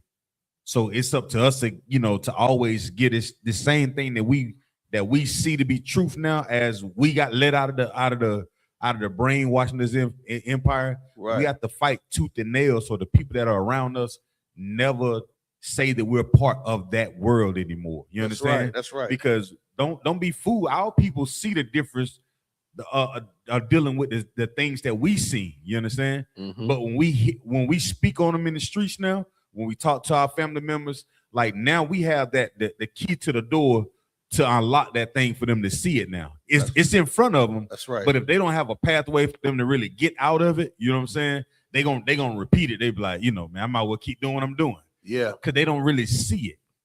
The change happens when they see us change. And then when you get them phone calls, what do you say to them when you're on the phone with them? Do you sound like a nigga that's in the world? Do you sound like a sister that's in the world? Or do you sound like somebody who got some damn wisdom and knowledge of how to live the life according to what God says? Right. That's where the value has to come from. Because they're going to go to the church, and the church is going to get them that same old watered down message that has never worked for them. And the more propaganda that they push in the earth, it looks just like Christianity, right? That's right. But when they speak to a brother like you, a sister like Sister Juanita, they should hear something different when we speak. They should hear something totally different. They're like, wait a minute, why would you say stay with that brother? Well, Yeah. why would you say, brother, sex is marriage? When they hear those things, like an alarm goes, believe it or not, they listening. We listen, we ain't stupid. You know what I'm saying? Like, Right. You right, you got a point.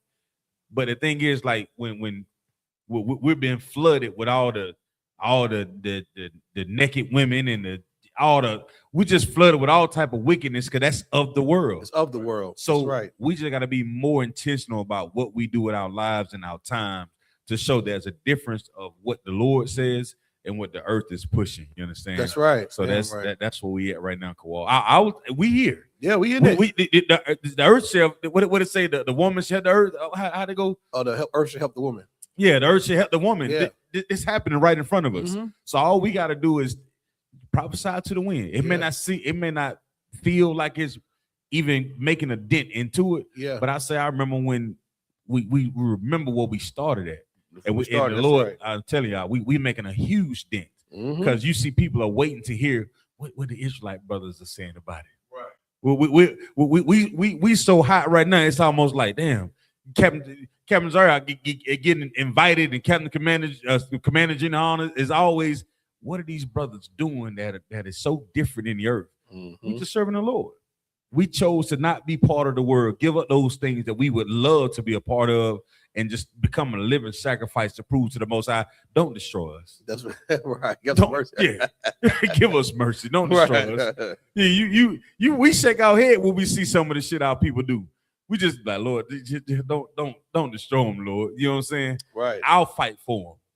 Because that was what Christ did. That was his sacrifice meant. Lord, don't destroy them. They my brothers. They're my sisters.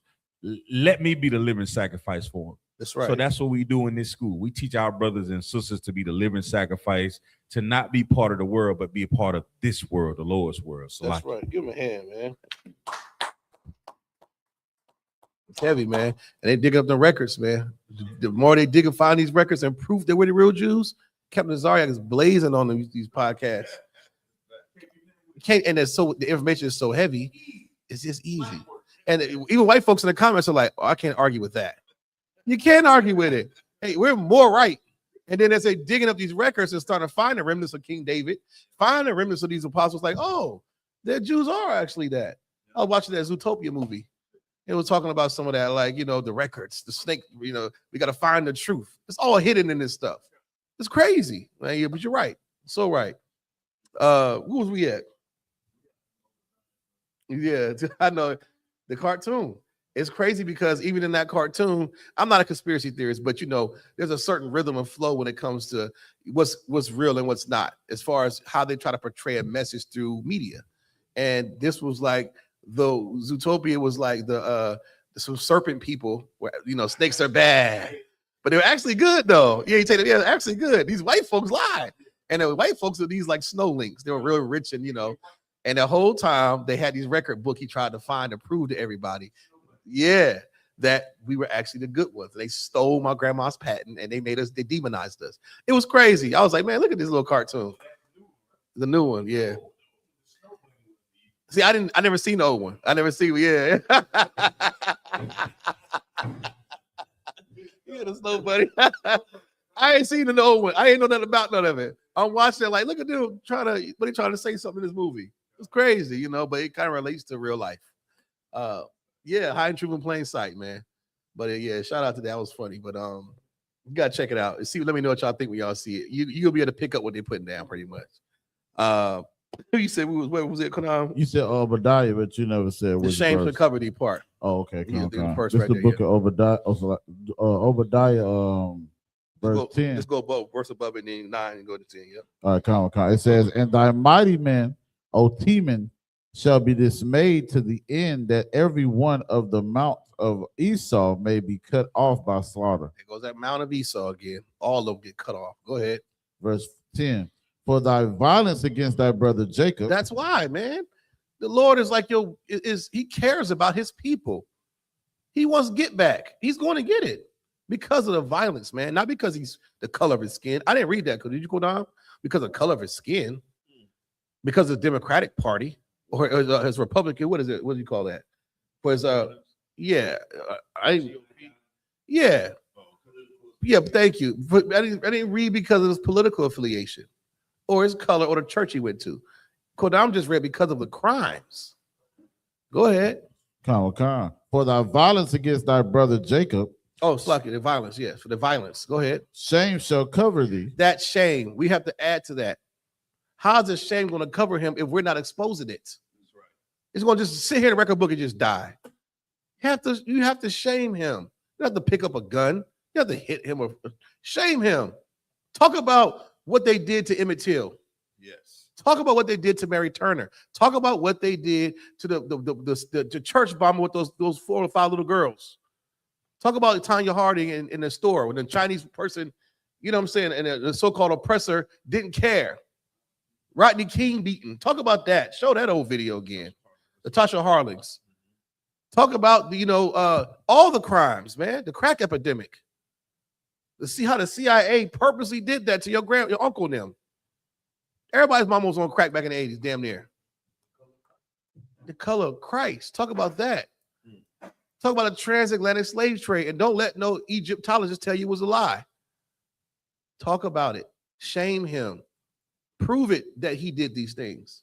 Go ahead. It's like, if I may, it's so heavy because the Bible is speaking about the shame that's going to cover him. Mm-hmm. And when you look at what's happening in the news with respect to this administration, Mm-hmm. this is the reason why they've done away with, affirmative action and Yes, suppressing DEI, DEI, and critical race theory, critical CRT, all that stuff. They're removing all of the things that have made America great, essentially, with respect to so-called Blacks, Hispanics, and Native Indians. right? And so it's like, damn, they are ashamed. That's the reason why J.D. Vance says you don't have to apologize for being white anymore. Who ever apologized for being white? Because Juanita, I ain't never heard a white ashamed. man apologize for being white. Right. I mean, excuse me. No, so like You don't have to apologize for being white anymore. right. What the hell does that even mean? Like, It's deflecting yeah, from the water. the actual facts of they're literally ashamed. When we talk about these things, Mhm. it does bring white shame, Yeah, which is followed by white guilt. But because they have this perpetual hatred, they don't feel guilty. right. This is a nation of fierce countenance. That's what the Bible said. So it's like, damn, this is heavy. This is how I know the Bible is a real living book. Real brother. living book. Salaki. They don't want to wear like that shame. They do everything in their power to not be shamed. Like my brother just said, they'll even Chris Benoit kills his whole family. Or the picture they should show of him is a bloody, crazy, deranged monster. But they'll show him in his business suit with his loving family. I remember Trayvon Martin first got killed. They show every picture of George Zimmerman looking regular or with a lump on his head or some blood, like he got beat to death. And they showed Trayvon Martin flicking off the camera, holding the blood or doing something crazy. Michael Brown, they found the worst picture of Michael Brown until people complained. Then they showed Michael Brown in the graduation cap. Right. They never showed a white man who he truly is. That's what we got to shame him. We got to pin the tail on the donkey because he'll keep saying he's Jesus. He's Jesus Christ. How can he not be? How can he be the devil when he's Jesus? What's that scripture? Anyone keep reading that part, Kudan? I'm gonna find it. No, there was a web. I got it right here. It says, and thou shalt be cut off forever. And thou shalt be cut off. Read from the top, Slakia. It says, for thy violence against thy brother Jacob, shame shall cover thee, and thou shalt be cut off forever. Thou shalt be cut off forever. Shame, brother. We have to shame him. And so, like I said, if I made this a cut to again to that whole salvation with these oppressors, like, you know, them being the Gentiles, because how can they be, you know, cut off forever? But then they talking about that they're gonna be receiving salvation with the children of Israel. How is that possible, Kudan? I don't know. I don't. That's to me. That's where that confusion stuff lies. And go ahead, sir. A lot is lies. What it is. You know what? I think our people, when we say shame, we shame the oppressor. Somehow they equate that to us putting our hands on them. Yeah. You know what I'm saying? You know what I'm saying? But if I say, if we had a cookout and I say, well, everybody, you know, hey, bring your favorite dish. Everybody bring macaroni and cheese. And you taste that macaroni and cheese, like, wait a minute, who the hell cooked this? Yeah. And if I begin to shame that, damn, you ain't put no salt in this shit. Right. You know what I'm saying? Like we talk like that. Guess what'll happen? You'll be less inclined to bring that macaroni and cheese You won't back. bring it around. You won't bring that, you know what I'm saying? Yeah. So we talk about shaming the oppressor. We have to talk about it. We don't shame him enough. Come on. Remember, Africans were afraid to be around a group of black Latino kids because they didn't want to be called African booty scratcher. We was always doing that. They was hiding the fact that they was from Nigeria. That wasn't cool. Like, get this African booty scratcher out of here. We got to bring that back because now we're marrying our children to the other nations. We are marrying our children into blood-sworn enemies of our forefathers. Our forefathers had a blood-sworn enemy against Idumea, against these Africans, against these other nations. And here we are marrying our children to them because they're not shamed enough. They think it's okay and it's normal because the Christian church is going to be the ones to teach. It's all about love.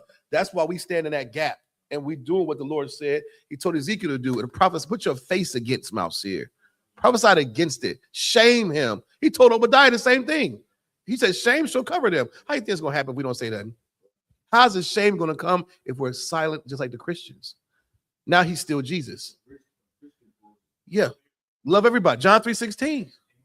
No, but we break down John 3:16 in the proper way. We break it down. Get any more than that, Kodan? Yeah, he'll never wear his guilt. Like my brother said, he never will want to show himself as a devil, even though he is the devil. Give me Isaiah 59:6 and prove it. I'll prove it to you. This is the book of Isaiah, chapter 59, verse 6. It says, their webs shall not become garments. Their webs shall not become garments. What does that mean? Read on. Neither shall they cover themselves with their works. Now, what does that mean? Read on. Their works are works of iniquity, and the act of violence is in their hands. That's Esau. We know that in UPK. Our people need to know that. In order for us to truly, really, really come together, we have to have a common enemy. We all have to know that this right here is a devil. No getting around it. We ain't going back and forth with that. He's a devil. All right? But he has to wear that, meaning, read that from the top again. They're what? Their webs shall not become garments. If I'm walking and I run into a spider's web, I know a spider wove that. It's all over you spitting it all out. I know a spider was behind that. I know a spider was behind it. A cat wasn't behind that because cat don't weave webs. A dog wasn't behind it because the dog barks. It don't spin a spider's web. A human don't spin it. but a spider does. You understand? Meaning their webs that become their garments, they're not going to wear that shame. They're going to have a business suit on. Their picture is going to show Dylan Storm Roof is going to have his third grade picture like this. Although he shot 9 grandmamas in a Charleston, South Carolina church. Their webs now become their garment. They're not going to wear their crimes. They're going to lie about it. They're going to lie about it. You understand what I'm saying? Like a spider. They're never, we have to shame them to bring that truth out of them, to bring the truth to our people. Go ahead. This is so heavy till you think about it, because a lot of times the spider says they're web for a trap. Yeah. Yeah. So even like we said with Esau and this trap that he set up for everybody in America, they don't want to wear that. Like No. they like today, they don't want to call it, they call it the Great Migration. Yes. Instead of the Now transatlantic you're slave getting trade. it. Now you're getting it. Manifest destiny. It's a trap. It's like a spider's web. They're not going to wear that. They're going to be Jesus Christ. I would never. Look at that picture of Caesar Borgia. He don't look like he would spin a web like that. He doesn't. That's why it shall not become their garments. And the Christian church helps perpetuate them, not the web not being their garment. Not in here. We know damn well that spider, you're going to wear that web, spider. You a brown recluse, you a damn black widow, you the most poisonous, venomous, ugliest spider ever, and you weave webs. I know this is your work. You're going to wear that. You're not going to tell me a dog did this. Oh, you black people are just because of this. You're behind the crack. We're not naturally violent. You spun that web. You're going to wear it. Try to play this whole propaganda on the news.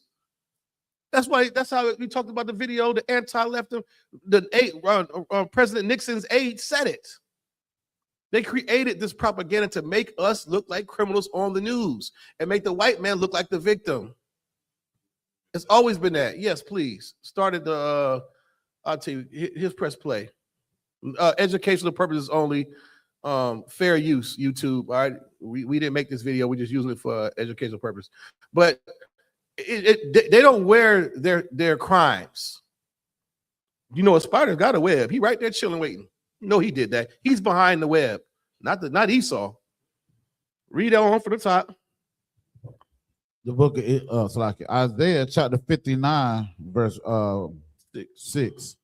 Their web shall become garments. Shall not. You got to get that part in there. Not become That's the heavy part. It's not going to be his garment when it should be. Because it said their webs.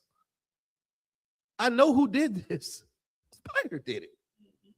You're going to wear that, brother. You're going to tell me it's my fault, my people's fault, or it's Blackie's fault. It's your fault. You're behind this crime.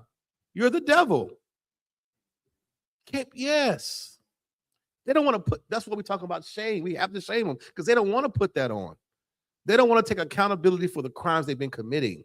That's why they show themselves like Jesus Christ. And they're the last samurai. And they're Moses.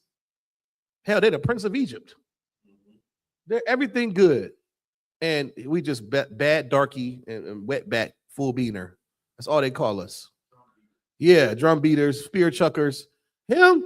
Oh no. All the Wall Street, it's white collar crime and slap on the wrist. He's not behind that. He's behind everything evil. He is. It's their webs. He's going to wear that. We have to shame the so-called oppressor. Go ahead. And this propaganda thing is why we have trouble doing it. Go ahead, Wakio. You could just start about right. Let me do. I got you right about. I got it right here. Problem. I think in the long run, we'd get both a reduction in crime and a reduction in addiction rate. Check this out. Places like Baltimore had success helping users rehab with methadone clinics. But in places like New York, they caved to public fear and pressure. In prison just for drug crimes than all of the people incarcerated in the year 1980. But recently, a 1994 quote from an aide to President Nixon has surfaced claiming that the war on drugs. Now, check this out. This is the whole propaganda thing. All right. Why we think black people just innately evil. This was done by design. That's John Ehrlich, man. He's one of the aides to Richard Nixon, a big-eared racist had president. everything to do Yeah, with FBI. race and politics. The Nixon campaign in 1968 and the Nixon White House after that had two enemies, the anti-war left and black people. We knew we couldn't make it illegal to be either against the war or black, but by getting the public to associate the hippies with marijuana and blacks with heroin, and then criminalizing both. Did you hear that? That should be another reason why you stop smoking weed. But by getting the public to associate the hippies with marijuana and blacks with heroin, we shouldn't be doing none of it. Heroin, weed, stay off the drug. Let that be an Esau thing. Right. Let him wear that garbage. He should be a drug. And then criminalize both heavily. That's what they did. Heavily, we could disrupt those communities. Now, 4 decades later, the way we disrupt the communities, and that's exactly what happened. It was done by design. You're not innately just walking around destroying your own neighborhood. It was done that way. Why the hell you think it's all these heathens in your neighborhood selling you shrimp fried rice and smoke blunt wraps and all kind of nonsense? You can't even get a damn barbecue shop in your hood, but everybody else up in there. Go ahead, sir. And Salaki, and guess what? They ran that same play on us back then, and they ran it right then. They brought it back with trap music. Yeah. They brought it right back with Frank Lucas story. Mm-hmm. They brought it right back with Bumpy Johnson. They brought it right back with South Central LA. Right. Meaning they have an agenda. Yeah, they do. And they put it in front of our young, impressionable minds, our children, our babies. Yep. And it become popular. Yes. Trap music. Mm-hmm. What is trap music? And then as soon as trap music come along, why the hell would T.I. be in the Frank Lucas story? What he can't act dead if he gonna hit the ground. Yeah. He can't act over there. Yeah, like now he's the spokesman for, you know what I'm saying, for to go along with the trap star. He just gotta be in the Frank Lucas story. Hey, to be fair, it's like I was on. To be fair, the music, okay, the NWA came in. Remember, we had Fight the Power, EPMD, you had Chuck D and all that stuff, Professor Griff, you had the X-Clan. It was like a woke thing. Music had a message in it. Then they come with the, Spice One, kill them up, shoot them, NWA, all that stuff. Okay, it was, like he said, to disrupt the communities. Yeah, meaning everybody does music. You always want to have your trap niggas. Right, where was the balance at? No balance. They just said, no, if you come in there for audition, you start dropping something about black power, get him out of here. Get him out of here. Next, come on in. Like CB4. The movie CB4 is a parody of that. You know what? No, they want the raunchiness because you want to oversaturate. Now, in order to get rich, I have to rap like that. Then it was open to everybody to express yourself. Now this expression has to be destroying your community. The balance is off. Now it's all meant to disrupt the communities. And you know what else they don't talk about, Kawan? Mm-hmm. They don't talk about the influence, I guess, them giving the marijuana and the heroin to the black community to sell. Yes, they did that. Yeah. The whole Frank Lucas thing, the fly Pope Air Force Base, you know how secure that thing is? Everything's done. They're telling us right here. Do we have to rewind it? He just said it. He just said it. Let it in. Let's finish them out. And blacks with heroin, and then criminalizing both heavily, we could disrupt those communities.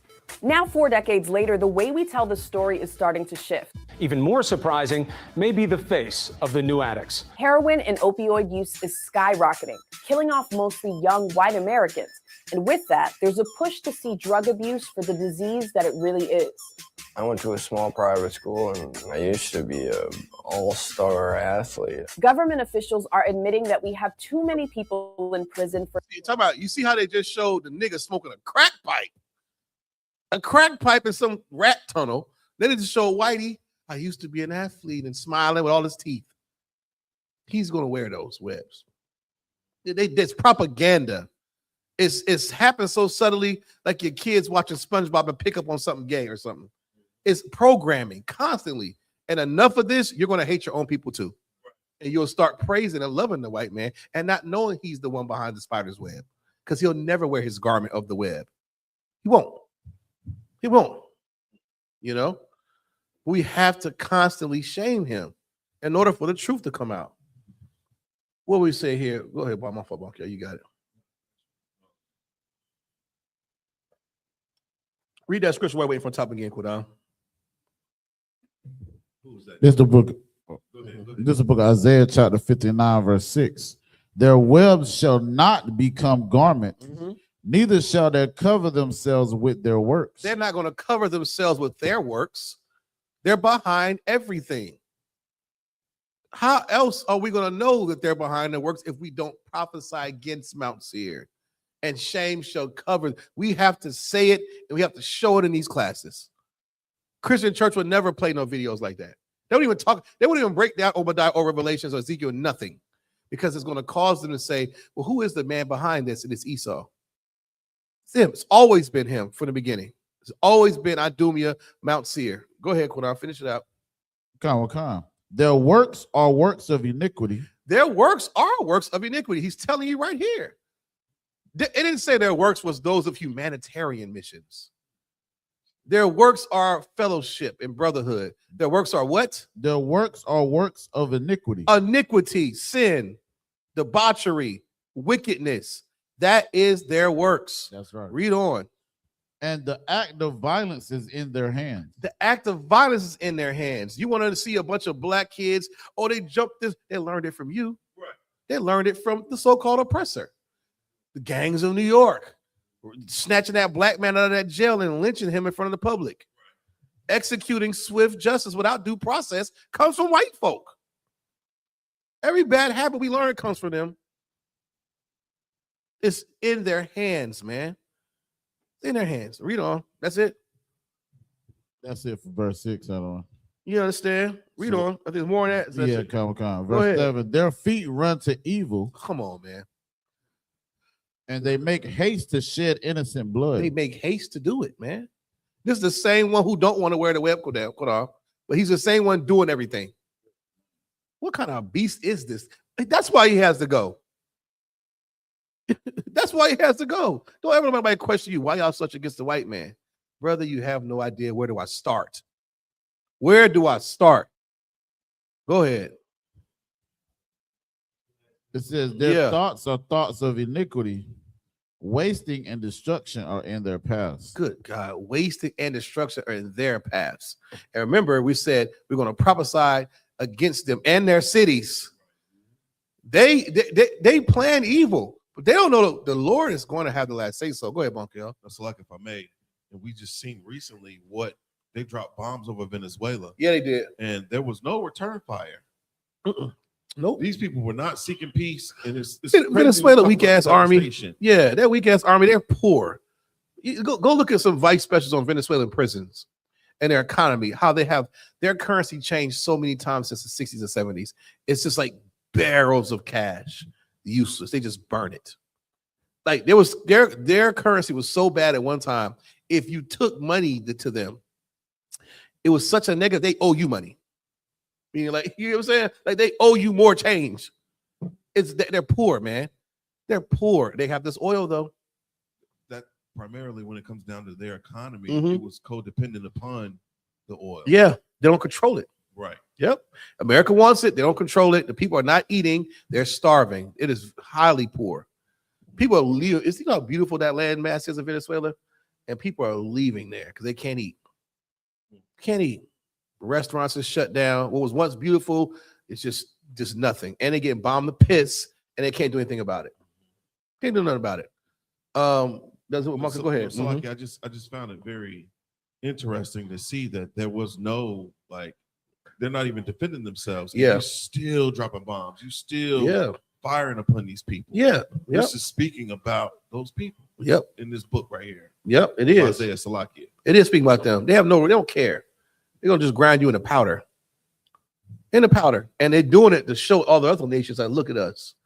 America's very boastful and proud. Go ahead, Quran. Verse 8. The way of peace they know not, and there is no judgment in their goings. So how does John 3:16 make sense when it says the way of peace they know not? You have to open up this Bible and read it. All that gospel music ain't doing nothing for you, medulla oblongata. We in here learning backwards, man. Quran just read it. Read on. Whoso, Salakia, they have made them crooked paths. Whosoever goeth therein shall not know peace. Yeah, you get out that church, you'll start to know peace when you leave the church. Your life begins when that church ends. You have to understand that. You have to cut Christianity out your life, break that generational curse. Get into these I.S.U.P.K classes, man. Learn who the oppressor is and learn how to defeat him. You have to. It's imperative in these last days. What we got? She said, since Nashima said he's smoking crack or meth. Yeah. His time is almost up. It is. Yep. As he falls, we rise. That is a fact. Who else got something? Who else said something now? Any more of that, Kodan? Okay, good. That's good. All right. Lastly, give me Acts 3:19. We'll close it out. Oh, yeah. Reggie said, I see how my own camera was strung out on drugs, but now I see it flip their Pacifica now now white people are struggling on drugs really bad. Thanks to the Most High. Yeah, they are.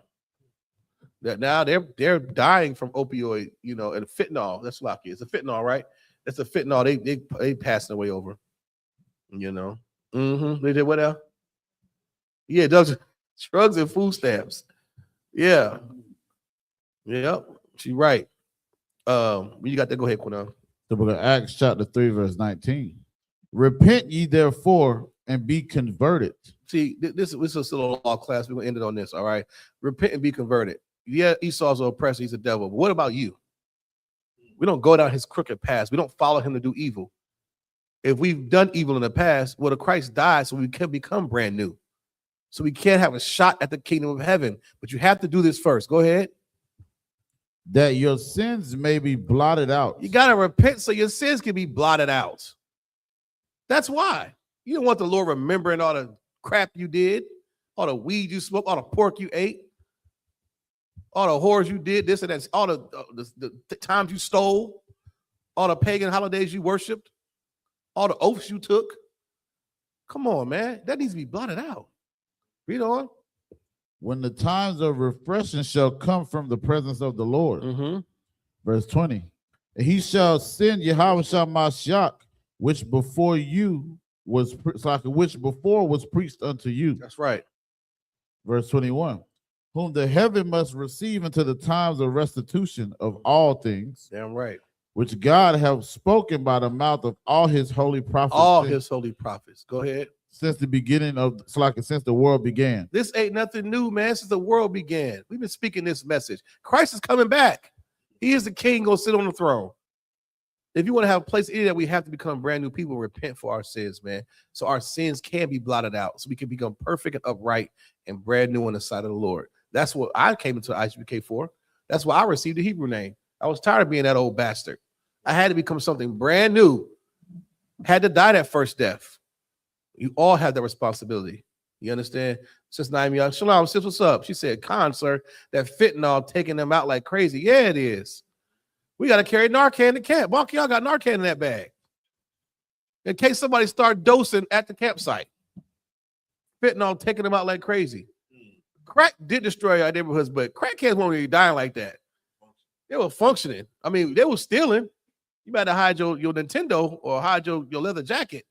But I mean, you ain't never heard no crackhead OD. Like, as he went to that boy, he got on that heroin or something. But crackheads, you see a crackhead, you come back to your neighborhood after 10 years, he's still on crack. Like, God, he ain't never gonna die.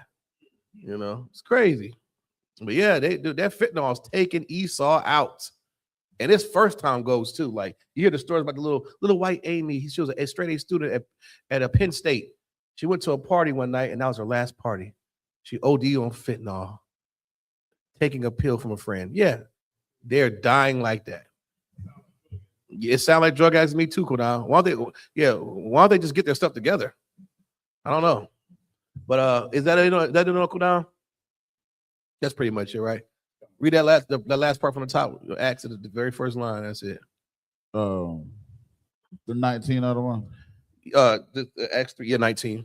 This is the book of Acts, chapter 3, verse 19. Repent ye therefore and be converted. That's right. Be converted, man. Be converted in these last days. Blacks, Latinos, Native American Indians. This is New Testament. You better be converted, man. You ain't gonna bring your same ways into this kingdom of heaven. You got to change your life, man. Any more? We got what Quadar say? Wisdom of Solomon 18 and 67. Pull that real quick. We can close the class out. What's up, Quadar? That man been on that road, boy. Quadar, Lord willing, we see you soon, man. He be locked in. Wisdom of Solomon, chapter 18, verse 6 through 7. This is the book of Wisdom of Solomon, chapter 18, verse 6.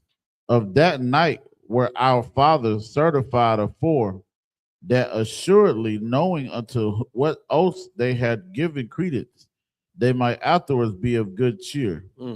Verse 7. So of thy people was accepted both the salvation of the righteous and destruction of the enemies. Yeah, both shows them. The what of the righteous?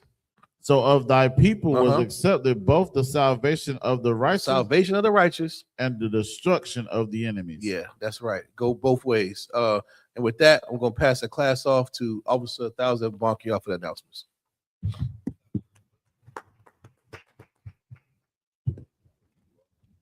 I.S.U.P.K security announcements. We are the I.S.U.P.K, started out of 1 West 125th Street, Harlem, New York. Rule for new brother and sister. When a new brother or sister comes into the school, they are off limits for 6 months.